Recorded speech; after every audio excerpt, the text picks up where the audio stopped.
নারী নির্যাতন তাদের ভাষায় পরিবর্তন করবেন। আছেন আমাদের পার্টির মহকুমা এবং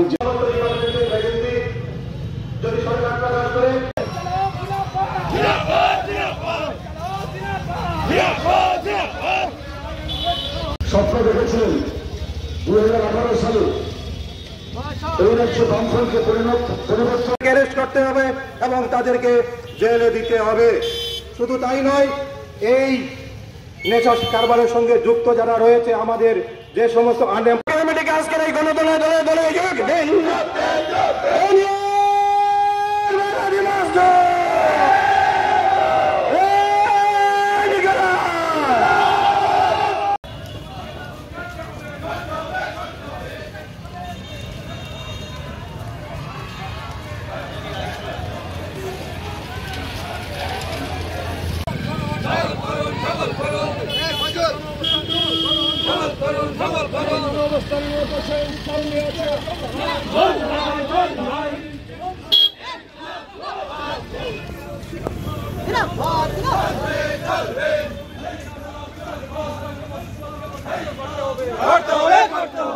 আন্দোলন চলছে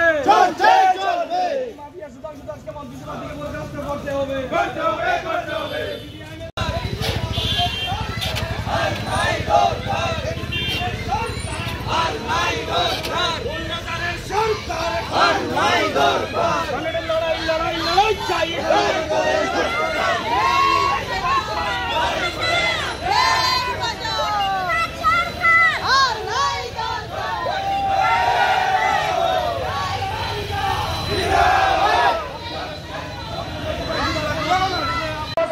অবিলম্বে সুধাংশু দাসকে মন্ত্রিসভা থেকে বাতিল করতে হবে। অবিলম্বে সুধাংশু দাসকে মন্ত্রিসভা থেকে পদত্যাগ করতে হবে।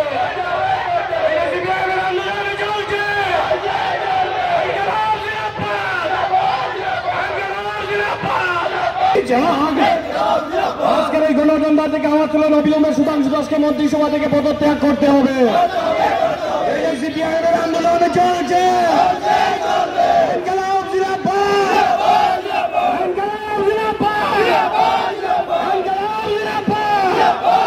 আমাদের ত্রিপুরা মন্ত্রিসভার অন্যতম মন্ত্রী সুধাংশু দাস মহোদয়, ওনাকে মন্ত্রিসভা থেকে পদত্যাগ করতে হবে।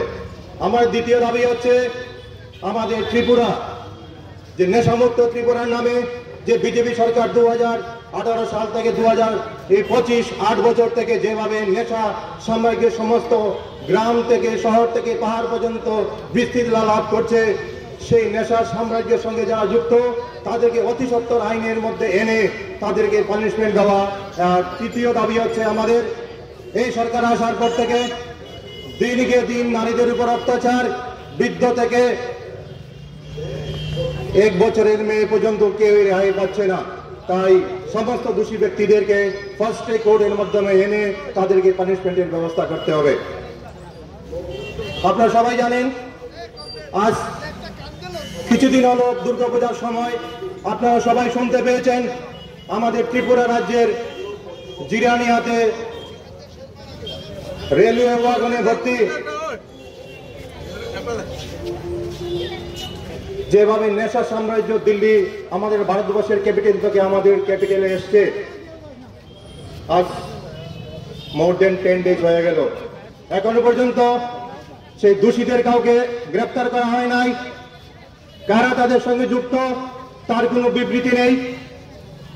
যে সেন্ট্রাল রেলওয়ে, এই রেলওয়ে ডিপার্টমেন্ট এবং তাদের ওয়াগনগুলি চালাচ্ছে, সে দিল্লি থেকে মালভোগ হয়ে আমাদের আগরতলাতে আসছে, যেখানে কমার্শিয়াল প্রোডাক্ট আসার জন্য যেখানে জিএসটি ইনভয়েস কাটতে হয়, সে জিএসটি ইনভয়েস উইদাউট কনসাইনার এবং কনসাইনিং অ্যাড্রেস ছাড়া যেখানে পাঠানো হয় না। সমস্ত তথ্য আমাদের সরকারের কাছে থাকা সত্ত্বেও কেন মুখ্যমন্ত্রী বিবৃতি দিয়ে কারা তার সঙ্গে যুক্ত তার নাম প্রকাশ করেন নাই, তারই আমরা প্রতিবাদ করার জন্য আমরা এখানে জমায়েত হয়েছি। দিল্লি থেকে সরকার থেকে বেরিয়ে যাবে, আবার নিজের বোনকে বিজেপির প্রতীকে নির্বাচনে প্রার্থীও করে সরকারের থেকে সরকারের বিরুদ্ধে বন কেন? সরকারের বিরুদ্ধে বন্ধ ডাকলো। পুলিশের ভূমিকা কি ছিল এই বন্ধে? পুলিশ যেখানে বামপন্থীরা বিজেপি বিরোধী শক্তি যখন ধর্মঘট ডাকে, সেই ধর্মঘট ভাঙার জন্য পিকেটারদের উপর নির্মম আক্রমণ করে গ্রেফতার করে।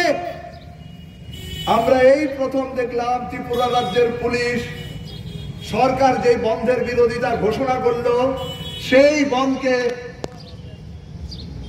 সাফল্যের শিখরে পৌঁছে দেওয়ার জন্য পুলিশ নিজে পিকেটিং করছে।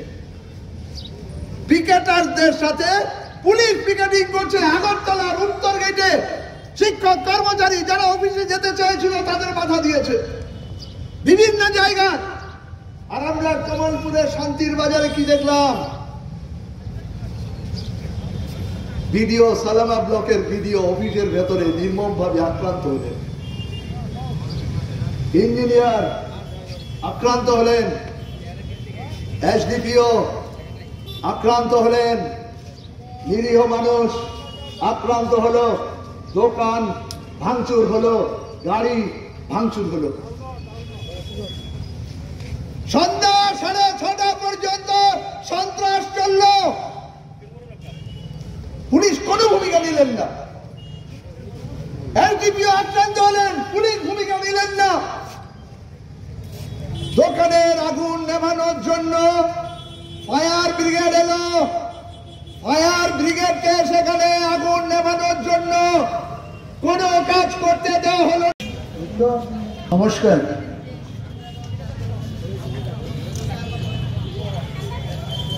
এই কর্মসূচি আত্মবিশ্বাসের কর্মসূচি।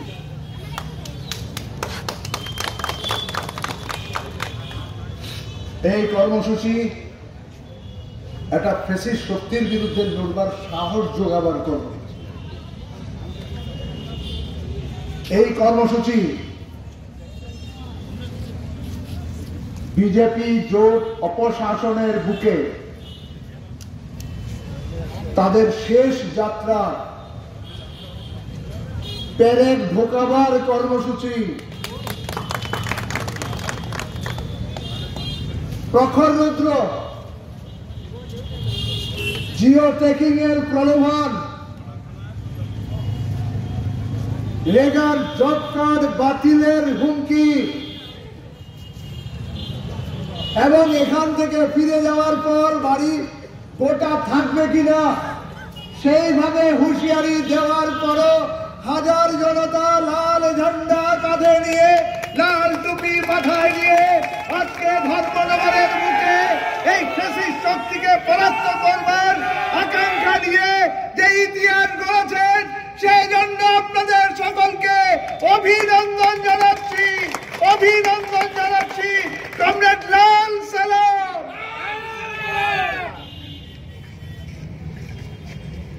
শুধুমাত্র মিথ্যার উপর ভর করে দাঁড়িয়ে আছে বিজেপি জোট সরকার। আপনারা বিশ্বাস করেন এই কথাটা? আপনারা বিশ্বাস করেন বিজেপি মিথ্যার উপর দাঁড়িয়ে আছে? ভয় দেখা, সন্ত্রাসের উপর ভর করে এই সরকারটা লুটের রাজত্ব কায়েম করবার জন্য নারীদের যারা প্রতিদিন নির্যাতন করছে, অপহরণ করছে, খুন করছে, ধর্ষণ করছে, তাদের আশ্রয় দেওয়ার জন্য নেশা সামগ্রীর বিস্তার করে নেশা সামগ্রীর সাম্রাজ্য গড়ে তুলে আজকে আমাদের ভবিষ্যৎ প্রজন্মকে তারা যাতে মাথা তুলে চেতনার উত্তাপ নিয়ে ওই বিজেপির অপশাসনের বিরুদ্ধে কর্মসংস্থানের জন্য 2018 সালে 299টি প্রতিশ্রুতির মধ্যে বেকার যুবকদের জন্য যে প্রতিশ্রুতি রেখেছিল, 10,323 চাকরিচ্যুত শিক্ষকদের স্বার্থে যে প্রতিশ্রুতি রেখেছিল, যে প্রতিশ্রুতিগুলো একটিও রক্ষা করেনি, তার বিরুদ্ধে যুব সমাজ যাতে মাথা তুলে দাঁড়াতে না পারে, সেই জন্যই নেশায় ভাসিয়ে দাও, নেশার সাম্রাজ্য গড়ে তুলো, নেশার পাচার করো, নেশার বাণিজ্য করো, আর স্লোগান দাও মুখে নেশা মুক্ত ত্রিপুরা গড়ব। কার জন্য? কার জন্য? সমাজের বিরুদ্ধে যে যুদ্ধ ঘোষণা করেছে এই বিজেপি জোট সরকার, এই যুদ্ধ শুধু ডিওএফ এর বিরুদ্ধে না, এসএফআই এর বিরুদ্ধে না, টিওএফ এর বিরুদ্ধে না, এই যুদ্ধ তারা ঘোষণা করেছে ওই যুব কংগ্রেসের বিরুদ্ধে। এই যুদ্ধ তারা ঘোষণা করেছে বিজেপির যুব মোর্চার বিরুদ্ধে। যুব মোর্চার ওই যুব বন্ধুরা যাতে ওই বিজেপির অপশাসনের বিরুদ্ধে, দুর্নীতির বিরুদ্ধে, নেশা সাম্রাজ্য বিস্তারের ষড়যন্ত্রের বিরুদ্ধে লড়াই করতে না পারে, নেতার সামনে গিয়ে যাতে প্রতিবাদ মুখর হয়ে মাথা উঁচু করে শির দ্বারা সোজা রেখে প্রতিবাদ করতে না পারে, সেই জন্যই নেশার সাম্রাজ্য। কি চলছে রাজ্যটা? এখানে পুলিশ অফিসাররা দায়িত্ব পালন করছেন, তাদেরকে সেলাম জানাচ্ছি।